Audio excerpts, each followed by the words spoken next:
on this Championship Tuesday morning, and we're joined by our man Andrew DiCecco for the entire 8 o'clock hour. And don't forget, the entire 9 o'clock hour will be joined by Amy Fadul, so can't wait for that as well. Andrew, you were obviously around the team when the Eagles won Super Bowl 59. And we talked to you a lot last week, and we appreciate all the time you spent with us about how calm and cool and collected the team seemed to be. Now that they're Super Bowl champions, right, a lot of them for the first time in their careers, walk us through some of the players that you spoke to, the coaches that you spoke to, or just how you watched some guys interact with each other in the locker room. What did this one mean to a lot of players? Like, who first comes to your mind that things changed for them, or just how they were? We talked about Mekhi Becton. Like, I got choked up watching the videos of Mekhi Becton. He's gotten me like 3 times. It's amazing. Mekhi Becton, and he's probably never going to play another snap. Yeah, maybe one season with the Eagles. But he will be one of my all-time favorites. Just his general joy. So personal legacy conversation, what did this do for a lot of people? So this is a great question. I'm glad you asked it, because now that I've had, everything was so raw the last time we spoke yesterday morning. Yeah. But I wrote a story because I wanted to get all my thoughts and memories from the locker room, from that whole experience down, and all the details before they started to fade away. Mm-hmm. But so you walk in there, you open the doors. There's a cloud of cigar smoke. There's champagne, champagne everywhere. You see Brandon Graham, and he's FaceTiming Jason Peters. That was awesome. You see Isaiah Rodgers walk to a row of lockers and shake their hand. You see Howie Roseman dancing with a bunch of different players. By the way, they're all Howie wearing the Oakley goggles. Didn't dance terribly. My wife's, because he's not terrible. I didn't break down the film. He wasn't terrible. Like I thought he might dance poorly. He danced pretty well. They're all wearing the Oakley goggles. Yep. James Bradbury standing inside of a locker, just peering out and enjoying it before making his way around. Big Dom is draped with an Italian flag. Yeah, that was cool. Jeffrey Lurie's making his rounds in there. But to your point, you see the Slay. You see how much something like that means to a Darius Slay, who may have played his final game as a Philadelphia Eagle. The moment didn't seem like he was overwhelmed by it, but it was more like processing. Yeah. Quinyon Mitchell sitting in his locker after posing with a photo with Cooper DeJean with the Lombardi Trophy, sitting down there, kind of just taking a deep breath and looking around like, this is what I did this. This is what it's like. Jalen Hurts finally strolls his way in off the field, and he's lighting up a cigar, and he's loosening up a little bit. He's making his way around. He poured a beer on Saquon Barkley. These moments matter, and they didn't take it for granted, but this is a team that went into Super Bowl Sunday knowing that they were going to win. They conveyed and they exuded confidence all week, really all season, no matter what everybody else was saying, and they know exactly what everybody was saying because Saquon Barkley said on the podium when he was being interviewed by somebody that, in Philly, we were 2-2 and the sky was falling, but we never doubted. We never wavered. So they kind of all internalized all that, and they went out there and wanted to prove a point. You say the coaches. I was told that it was very apparent that the coaches were trying to, after a certain period of time, leave it to the players, let the party be the players. Did you observe any of the coaches? The coaches in there? Yeah. Oh, yeah. I saw assistant coaches. I saw Sirianni eventually was making his rounds in there. I just think that they want to celebrate as a team. And we talk about how this is one of the tightest teams, probably the tightest team I've ever covered.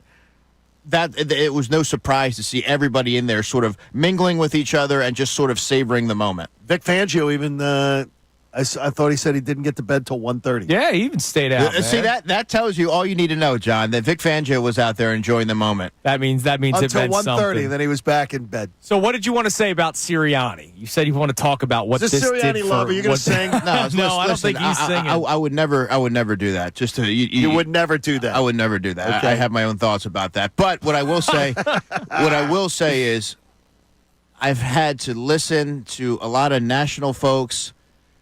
I had to listen to even somebody who even worked here. And despite me being there and seeing how the players responded to his coaching and seeing how he brought the team together, you have to listen to the constant bashing throughout the season. Some even wondered if he was going to last through the bye week.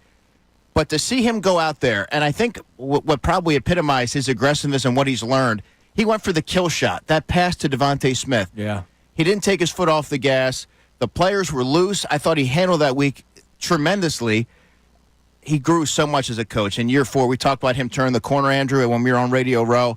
I can't say enough about the coaching job that he's done, the maturation of a head coach, really after that Jacksonville game, everything that I've been saying, just seeing the day-to-day progress. And I just think this was a huge win for his legacy. And hopefully now he gets the respect that he deserves, because what we heard and what I had to listen to all season, despite me being there, was absolutely ridiculous. And it's funny, I asked you guys this question on Friday at Radio Row. What does a Super Bowl championship do for these guys? And specifically it was Hurts and Sirianni. And we talked about it. Now you know that they won, so I would like you to expand on that. But remember, we played the Stephen A. Smith clip. Hurts had to be the reason why they won for him to get the respect. Well, he was the reason why they won, or one of the reasons. He won MVP, obviously the defense. A big reason. I mean, he was the most valuable player. So now that he has that on his resume, what can people say about him at this point? Got to call him a winner. You have to. I mean, we see it here. Jalen Hurts, I think what makes him special is that, unlike most quarterbacks, he doesn't become overly infatuated with his stats. He cares about winning and winning Super Bowls. He's programmed to put in the work necessary to do those, to accomplish all those things. He is programmed. He's dialed in. So there's always going to be some slice, because he wins games in an unconventional way.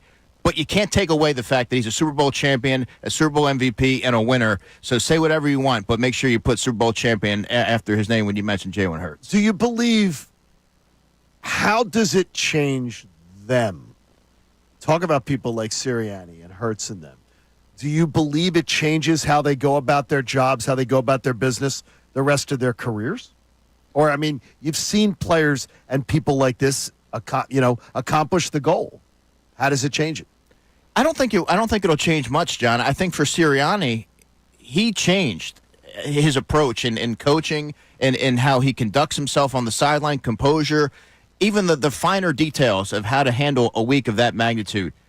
I think he's going to carry those things from this week that made them so successful throughout his career. But for Jalen, he's not going to change anything. Right. This is exactly who he is. It was more validation that everything that I say, everything that I do, the week to week, day to day, everything that I talk about is for moments like this. So I think that they're not going to change. And look, he said that he's fueled by, doubt and disrespect.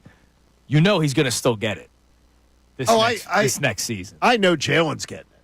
I wonder if Nick doesn't start to get a total different level of respect. Well, I mean, Steve Wyche literally told us that there are other coaches that straight up don't like him. Can't stand him. And now that he has success, do you think they're going to all of a sudden be like, let's show him respect, or do you think they're going to hate him even more for it? Well, I think is that you can say to somebody, look, dude, start talking, start yapping when you've done something.